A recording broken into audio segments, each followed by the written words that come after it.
parte de lo que corresponde al tema de energía mecánica, ¿no? Energía mecánica uno. La siguiente semana haremos también algo más sobre la energía mecánica. Y bueno, vamos a ver lo siguiente. Primero, debemos entender qué cosa viene a ser la energía. La energía eh, es para nosotros una cantidad física del tipo escalar que va a medir la capacidad que presentan los cuerpos para relacionar o para realizar alguna acción. Esta acción puede estar relacionada con el movimiento o no, ¿no? Por ejemplo, nosotros, el accionar que nosotros desarrollamos es estudiar y no necesariamente está relacionado con el movimiento. Pero cuando vamos a hablar de la energía mecánica, entonces sí, definitivamente tenemos que relacionarlo con el movimiento, ¿no? Acciones que tienen que ver con el movimiento o transferencia de movimiento, es decir, un trabajo determinado. Bueno, en esta situación, la capacidad de los cuerpos de poder transformarse de sí mismo, ¿no? Provocar una transformación de sí mismo o una transformación propiamente de la materia. Vamos a ver básicamente en qué consiste todo esto. Por ejemplo, acá estamos viendo una central hidroeléctrica, ¿no? Donde básicamente vemos la transformación de energía mecánica en energía eléctrica, ¿no? Un recurso natural que nosotros tenemos, que viene, por ejemplo, las corrientes de los ríos, y mediante una transformación, mediante los principios físicos, transformamos esta energía en energía eléctrica que nosotros podamos usar. Igualmente, por ejemplo, la energía de los vientos, una energía natural que nosotros tenemos y que debido al movimiento de las aspas lo convertimos en energía eléctrica. Muy bien. Es una cantidad física escalar que mide la capacidad que presentan los cuerpos para poder transferir movimiento, realizar una acción determinada. Su unidad en el sistema internacional será el Joule. La palabra energía proviene de los vocablos griegos en y ergón, que significan en acción. La energía se manifiesta provocando cambios físicos como, por ejemplo, levantar objetos, ¿no? La posición, por ejemplo, de ese cuerpo, transportando objetos, es decir, generar movimiento, deformar los cuerpos y, por otro lado, calentar los objetos. De ahí, obviamente, los tipos de energía que nosotros podamos, en este caso, obtener o también podamos encontrar. Si bien es cierto, se pueden generar cambios físicos donde básicamente pues la estructura de la materia no se ve afectada, ¿no? Por ejemplo, acá solamente cambiamos la posición, al igual que en el movimiento. Acá simplemente le cambiamos de forma y a la hora de calentarla simplemente lo que hacemos es alterar su temperatura, más no la constitución del cuerpo. Pero sí podemos también generar cambios en la constitución del cuerpo y lo llamamos cambios químicos cuando se quema madera o se descompone el agua, por ejemplo. ¿De acuerdo? En este caso el agua la ionizamos, por ejemplo. Tenemos también los tipos de energía que se pueden presentar partiendo de que la energía no se crea ni se destruye, solo se transforma. O sea, un tipo de energía nosotros podemos transformarla en otras diversas formas de energía. Puede ser una misma, ¿no? Pero la podemos obtener en diferentes formas. Por ejemplo, la energía cinética, energía asociada a los cuerpos que presentan movimiento. La energía potencial principalmente es una energía de almacenamiento. La podemos almacenar cuando los cuerpos se encuentran a una determinada altura, ¿no? Respecto a un nivel de referencia. Y podemos también almacenar energía en los cuerpos elásticos, pero siempre y cuando ellos se deformen.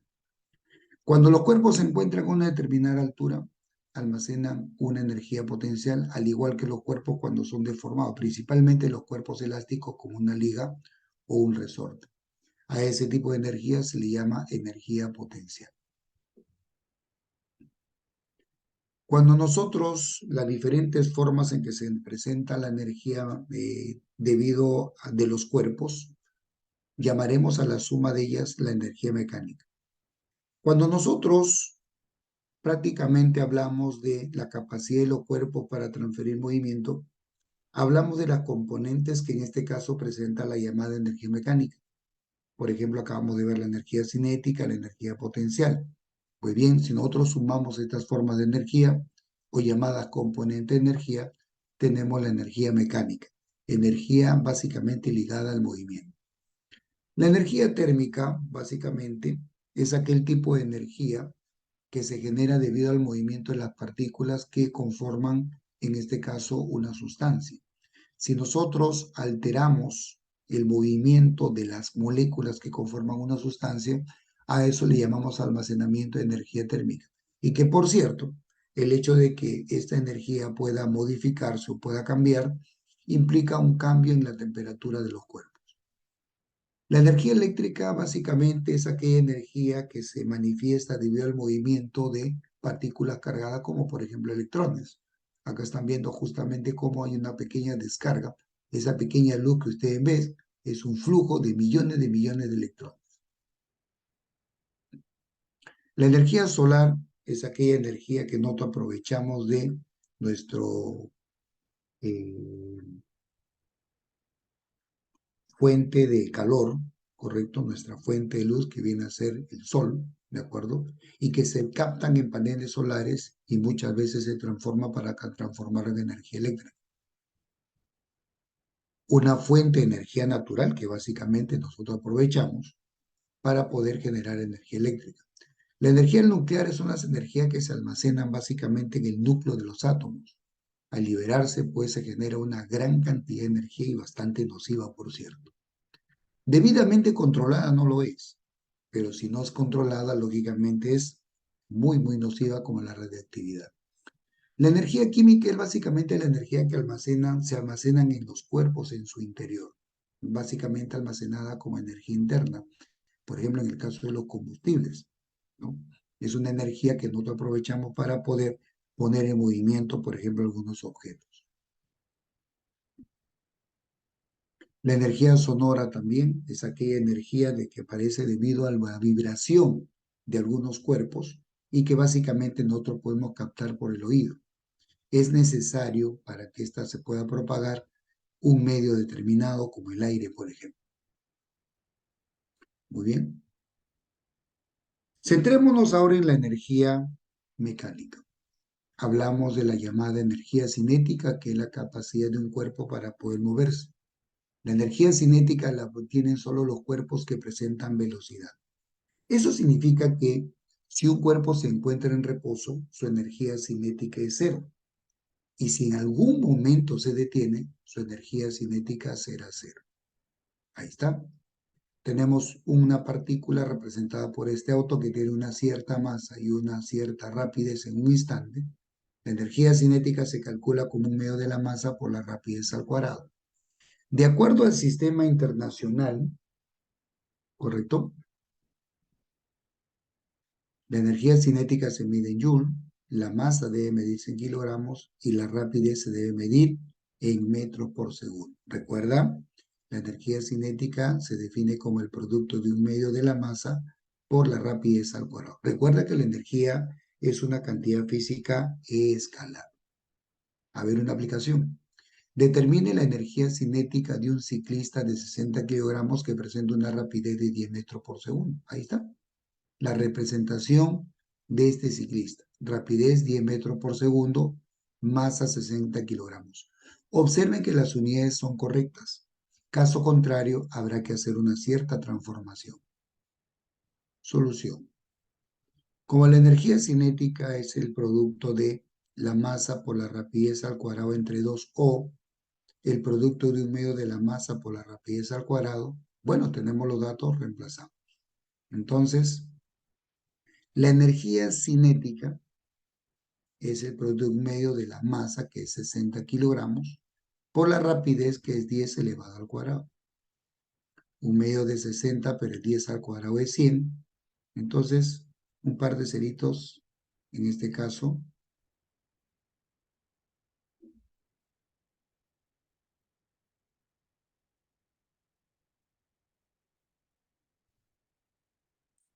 Bueno, en este caso, un ratito,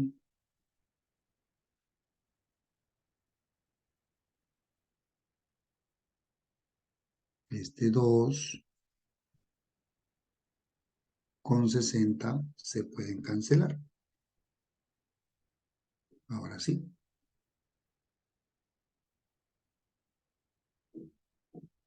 Ahí está.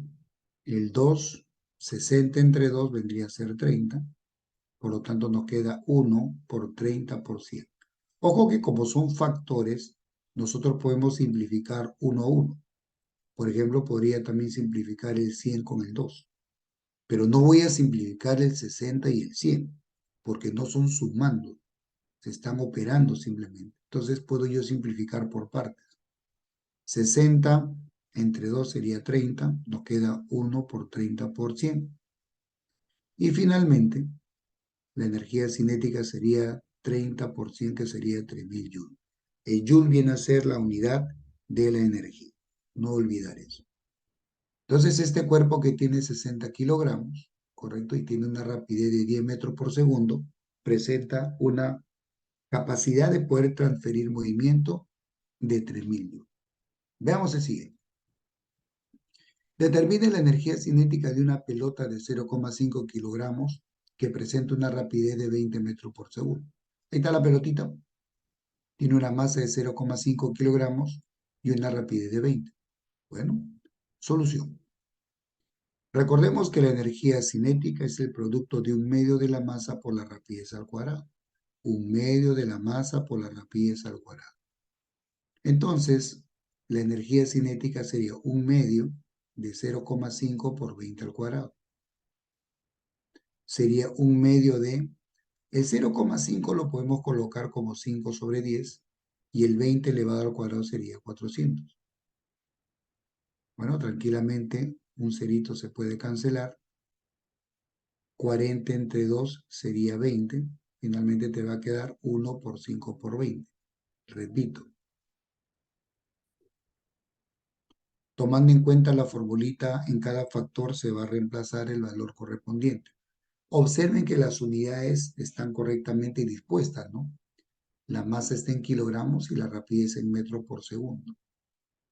Reemplazamos en cada uno de los factores un medio de la masa, que es 0,5 por la rapidez al cuadrado. Un medio de 5 décimos, o también si gusta puede haberlo puesto como un medio, ¿no? Por 20 al cuadrado, que es 400. Los ceritos se van y 40 entre 2 sería, observen cómo voy trabajando, ¿no? Con diferentes factores.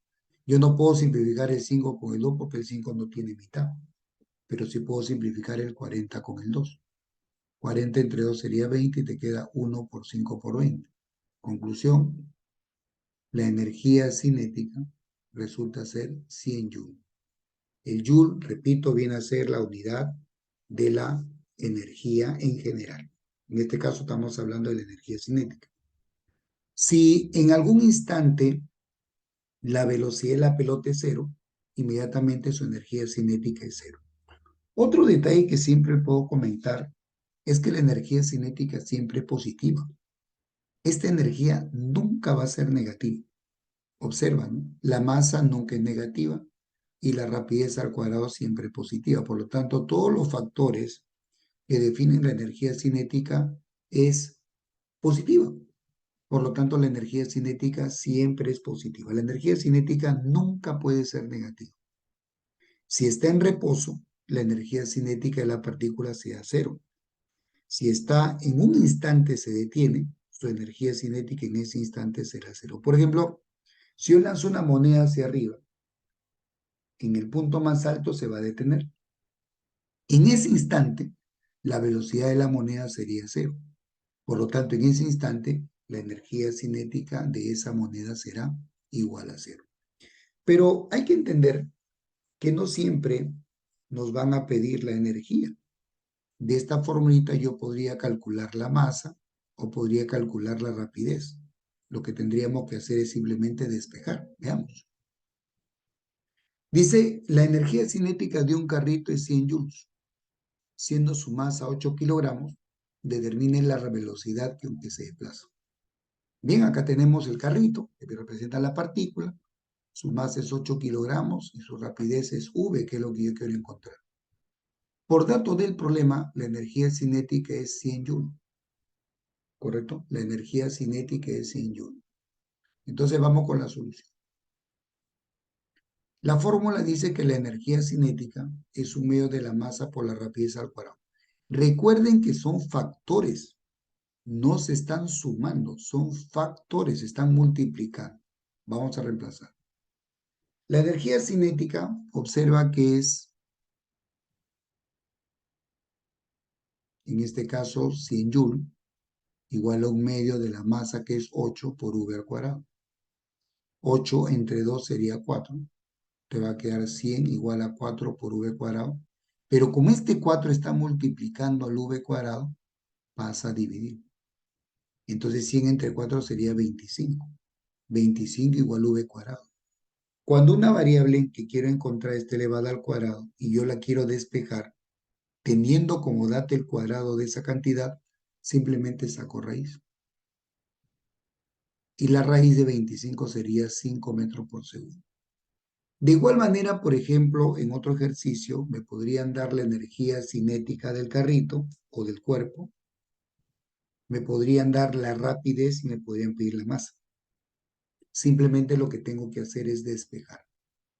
Lo que está, como son factores, recuerden que lo que está multiplicando a la incógnita pasa a dividir. Y si está dividiendo a la incógnita, al otro lado pasa a multiplicar. Es ahí donde tienen que tener en cuenta y tener mucho cuidado con esos detalles. Muy bien. Ahorita hemos visto entonces lo que es la energía cinética. Es la energía, ¿no? Una componente de la energía mecánica, que en este caso presenta lo que es la energía debido al movimiento, ¿no? Si los cuerpos tienen movimiento, entonces la capacidad que tiene el cuerpo de poder moverse se debe justamente a este tipo de energía, llamada energía cinética. Observen que a mí no me interesa dónde está la partícula. No me interesa en qué dirección se esté moviendo. Por ejemplo, este carrito podría estar subiendo una pendiente.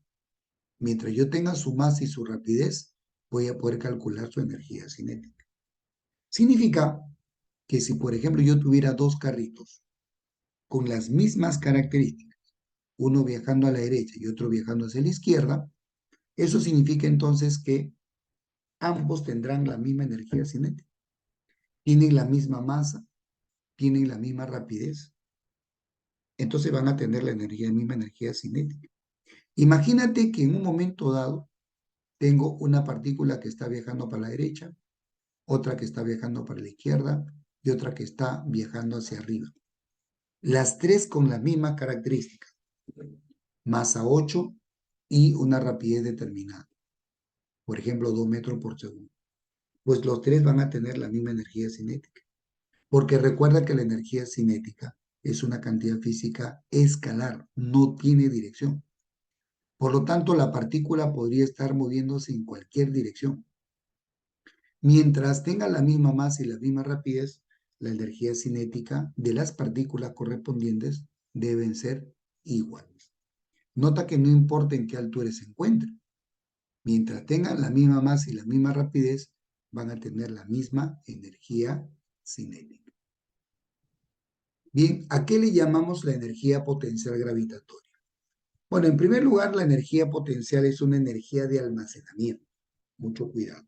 En este caso de la potencial gravitatoria, es la energía que almacenan los cuerpos cuando se encuentran a una cierta altura respecto a un nivel de referencia. El nivel de referencia siempre va a ser para nosotros una línea horizontal, respecto a la cual nosotros vamos a identificar a qué altura se encuentra la partícula en ese instante. Por ejemplo, acá tenemos un ave, por ejemplo, que se encuentra a una cierta altura. Entonces, veamos, la energía potencial gravitatoria es la energía que posee un cuerpo debido a su altura, a la que se encuentra respecto a un nivel de referencia, ¿correcto? A partir de la cual se miden las alturas y está dada por. Esta línea horizontal no siempre es el piso, será el nivel de referencia. La llamamos h a la alturita respecto al nivel de referencia y m es la masa. Entonces, ¿cómo calculo yo la energía potencial gravitatoria? De hecho, este cuerpo que se encuentra a una cierta altura está afectado por la acción de la gravedad. En ese instante puede estar moviéndose, pero a mí no me interesa si se está moviendo o no. Lo que me importa para poder calcular su energía potencial gravitatoria es su altura, mg por h, donde la energía potencial gravitatoria va a estar en joule, ¿correcto? La masa debe estar en kilogramos y la gravedad, que es la aceleración de la gravedad, debe estar en metros por segundo al cuadrado. En este caso, la altura tiene que estar en metros. Si la altura me dan en centímetros, tengo que transformarla. Entonces, para yo calcular la energía potencial gravitatoria, lo que tengo que hacer es identificar estos tres factores que finalmente tienen que multiplicarse.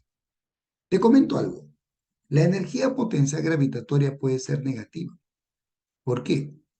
Porque si bien es cierto, la altura se define respecto al nivel de referencia, es cierto que la altura podría estar por encima del cuerpo. Es decir, respecto al nivel de referencia, el cuerpo puede estar arriba, por encima del nivel de referencia, como estamos viendo ahorita, o puede estar por debajo. Cuando el cuerpo se encuentra por encima del nivel de referencia, la energía potencial gravitatoria va a ser positiva.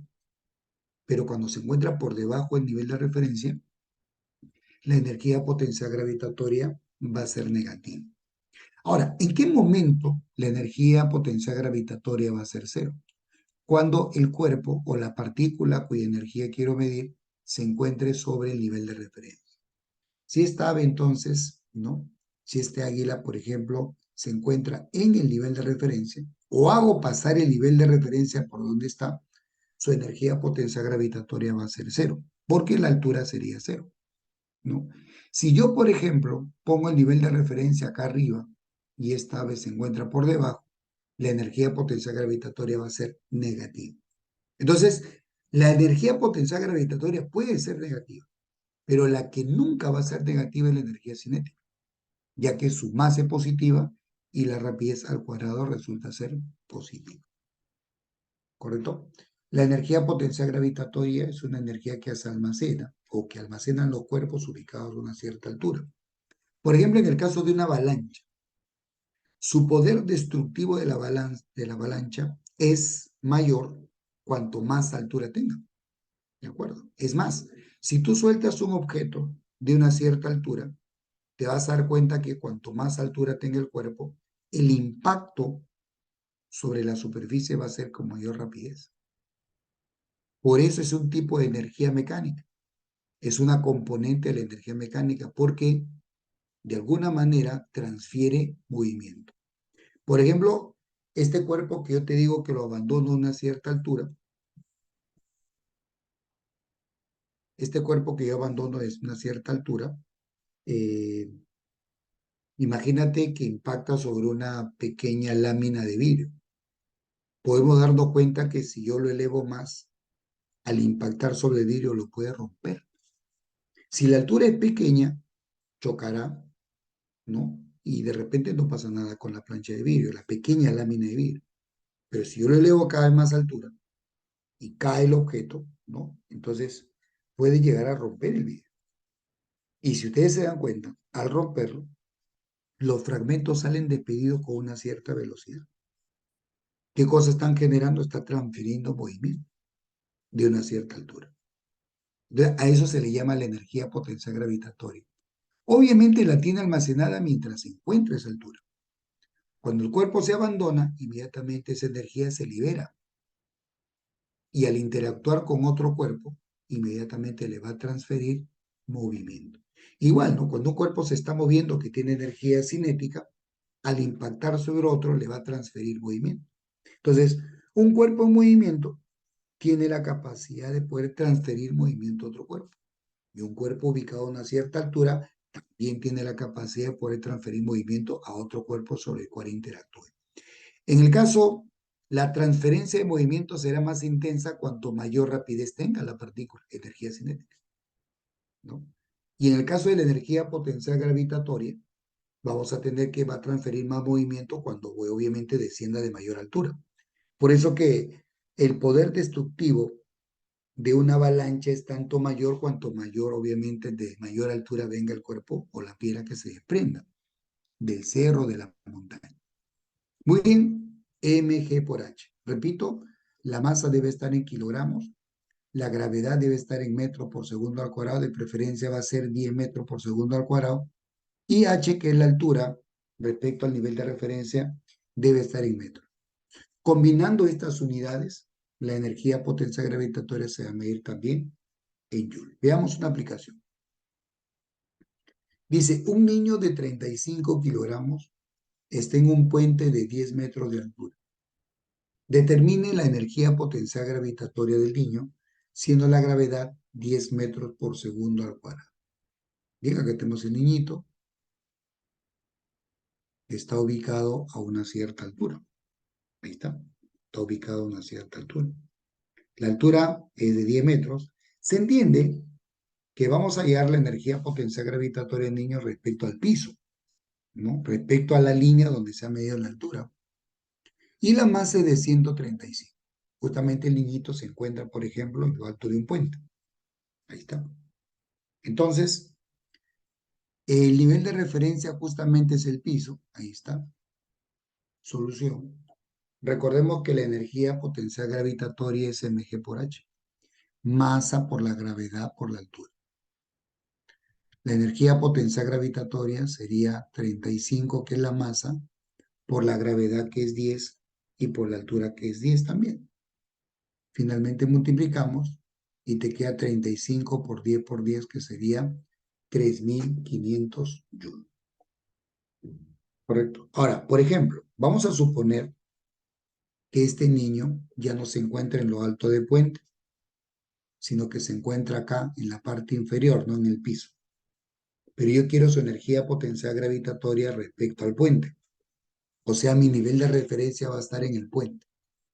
Si mi nivel de referencia va a estar en el puente, eso significa que el niño, al estar acá abajo, va a estar por debajo del nivel de referencia. En este caso, su energía potencial gravitatoria sería negativa. ¿Por qué? Porque él, como partícula, estaría por debajo del nivel de referencia. Recuerda, si la partícula está por encima del nivel de referencia, la altura va a ser positiva. Si está por debajo del nivel de referencia, su altura va a ser, en este caso, negativa. Muy bien, ahí tenemos entonces la energía potencial gravitatoria. Esa energía, este cuerpo, esta persona lo va a liberar en cuanto se suelte y desciende a esa altura de 10 metros. Ojo, está demostrado de que una persona, por ejemplo, que cae a una cierta altura, cuanto más altura lógicamente tenga, cuando impacte en el piso, la rapidez con la que llega va a ser bien fuerte y puede generar, ¿no?, un forado en el piso. Ha ocurrido, ¿no?, situaciones que, por ejemplo, hay gente que se ha lanzado, ¿de acuerdo? O se ha dejado caer de un avión, supuestamente para abrir después su paracaídas, a veces el paracaídas no abre. Entonces la persona definitivamente, pues, viene de una tremenda altura, de donde tendría una gran cantidad de almacenamiento de energía potencial gravitatoria. Por lo tanto, la rapidez que va a ir adquiriendo es cada vez mayor, ¿de acuerdo? Va a transferir movimiento, a tal punto que si esta persona toca el piso, pues puede generar un enorme forado, ¿de acuerdo? Muy bien. Dice, el gráfico muestra una piedra de 0,3 kilogramos en su altura máxima, luego de ser lanzada en forma vertical desde el piso. Determine la energía potencial gravitatoria de la piedra. Bueno, acá tenemos nosotros este cuerpo, la piedrita, dice, luego de ser lanzada verticalmente hacia arriba desde el piso, determine la energía potencial gravitatoria de la piedra. Bueno, en primer lugar, nosotros queremos encontrar la energía potencial gravitatoria de la piedra.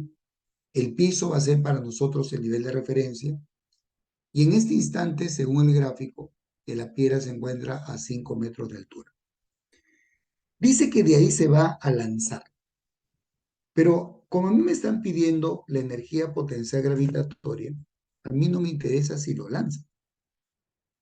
¿Por qué no me interesa si lo lanza? Porque yo quiero la energía potencial gravitatoria que es simplemente el producto de la masa por la gravedad y por la altura. Entonces, que lo lance o no, a mí no me interesa. A mí lo que me interesa es que está a una cierta altura de 5 metros y su masa es de 0,3 kilogramos. Y además, según la gráfica, la piedra se encuentra por encima del nivel de referencia. El piso en este caso sería el nivel de referencia y se encuentra a una altura de 5 metros. Entonces, solución. Como la energía potencial gravitatoria es mg por h, ¿correcto? Masa por la gravedad por la altura. Y miren, la masa se encuentra en las unidades que debemos tener, que es kilogramos. La altura es de 5 metros y la masa, mira, y la gravedad, perdón, 10 metros por segundo al cuadrado. Todo está en las unidades que nosotros debemos tener los elementos que me van a permitir evaluar la energía potencial gravitatoria. La energía potencial gravitatoria sería reemplazando masa 0,3 kilogramos, la gravedad que es 10 y la altura que es 5. Entonces la energía potencial gravitatoria será, bueno, acá un cerito se va, y nos queda el que la energía potencial gravitatoria sería 15 joules. Esa sería la energía potencial gravitatoria que en este caso está almacenada a esa altura determinada. Ahora, entendamos algo. ¿Qué pasa si el nivel de referencia hubiera estado, por ejemplo, como una línea que pasa por donde se encuentra la partícula? Tengan mucho cuidado. Cuando a mí me pidan hallar la energía potencial gravitatoria, es indispensable que me den el nivel de referencia. O sea, respecto a qué nivel se va a medir la energía potencial gravitatoria. En este caso, como me están prácticamente dando un gráfico, el gráfico que va a indicar cuál es el nivel de referencia. Ahora, el nivel de referencia, por ejemplo, no siempre también es el piso. Por ejemplo, a mí me podrían pedir en este mismo instante hallar la energía potencial gravitatoria de esta piedra, pero respecto a un nivel de referencia que se encuentra a 2 metros del piso. A 2 metros del piso. Entonces eso significa que yo tengo que pasar una línea horizontal a 2 metros del piso. Si este es el piso, a 2 metros del piso estaría por acá. Pero respecto a ese nivel de referencia, que está a 2 metros del piso, podemos darnos cuenta que la altura de la piedra ya no va a ser 5 metros. Porque si el nivel de referencia se encuentra a una altura de 2 metros, entonces la altura que tiene la piedra respecto al nivel de referencia que se ha elegido sería 3 metros. Y esa es la altura que yo debo tomar. Si yo hago pasar el nivel de referencia justo por donde está la piedra, podríamos decir que respecto a ese nivel de referencia, la altura es cero, porque justo está pasando por el nivel de referencia. Entonces la energía potencial gravitatoria sería cero. Pero puede ser que, por ejemplo, el nivel de referencia esté pasando por encima de la posición de la partícula. Por ejemplo, supongamos que el nivel de referencia se encuentra a 3 metros por encima de la piedra, por encima de la posición de la piedra. Entonces, yo para calcular su energía potencial gravitatoria de la piedra, no me interesa si en ese momento tiene velocidad, porque para calcular la energía potencial gravitatoria solamente me interesa la altura. Claro que si la altura está por encima, como acabamos de ver, su energía potencial gravitatoria es positiva. Pero si la partícula se encuentra por debajo del nivel de referencia, entonces su altura va a ser negativa. Y por lo tanto la energía potencial gravitatoria también va a ser negativa. ¿Correcto? Entonces en este caso tenemos que la energía potencial gravitatoria es 15. Definitivamente si yo me elevo más, inmediatamente pues la energía potencial gravitatoria va a aumentar. Por lo tanto, su capacidad de hacer daño, digamos, de esta piedra cuando cae es mayor, ¿no? Y lógicamente la transferencia de movimiento sobre otras partículas también va a ser mayor, cuanto mayor altura básicamente tenga la piedra, ¿de acuerdo? Esta piedrita está almacenando esta cantidad de energía en esa posición. Como verán, lo que hemos hecho es centrarnos en uno de los tipos de energía, ¿no? Que en este caso va a ser la energía mecánica. En este caso estamos analizando dos componentes de la energía mecánica. Recuerda que la energía mecánica es la suma de energía cinética más energía potencial gravitatoria. La energía cinética la tienen solamente los cuerpos que se están moviendo. Mucho cuidado, solo los cuerpos que se mueven. Si la rapidez de la partícula en un instante es cero,